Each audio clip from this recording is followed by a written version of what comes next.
Terror laws are ultimately there to protect Australia from a terrorist attack. Now, the concept behind it is totally valid and totally reasonable.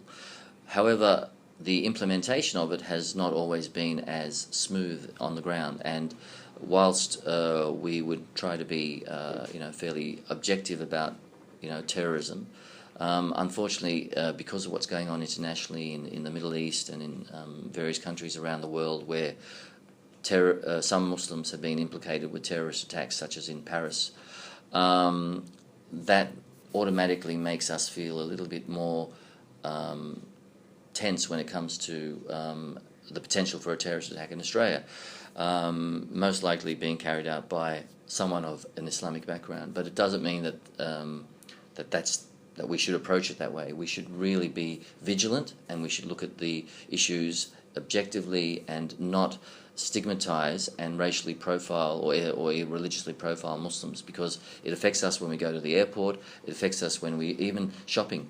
If we're carrying a backpack and someone sees a man with a beard, immediately there's suspicion, and that shouldn't be there.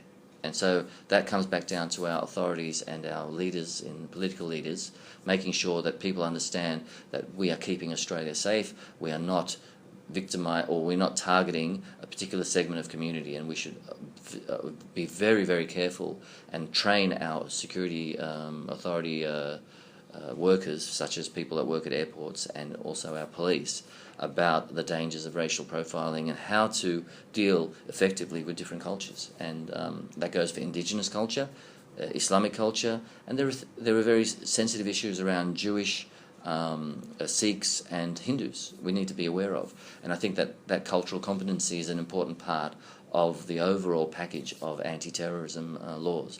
It can't just be a law that says we can start monitoring your telephones, or we can raid your house without with very little evidence.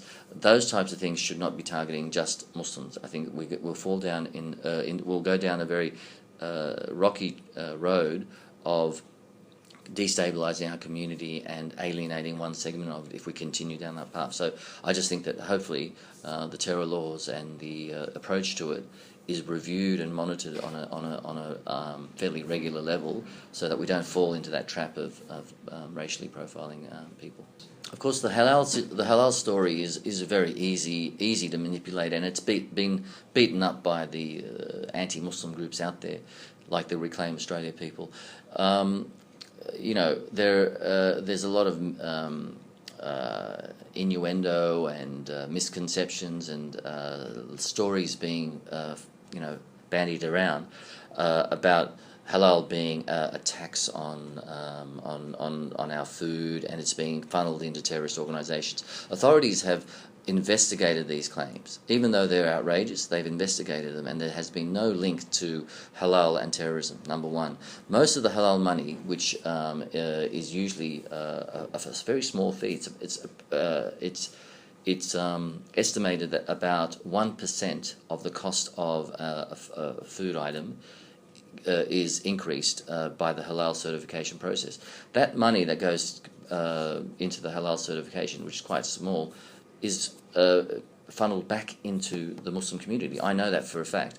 I know that when the proceeds of halal certification go to all the different mosques around Australia, and those mosques, they do funeral services, they do marriage counselling, they do domestic violence services, youth programs, drug and alcohol issues. There are a whole gamut of services that the Muslim community provides, and these go back to Australia. It stays within Australia, so there's no evidence of those claims.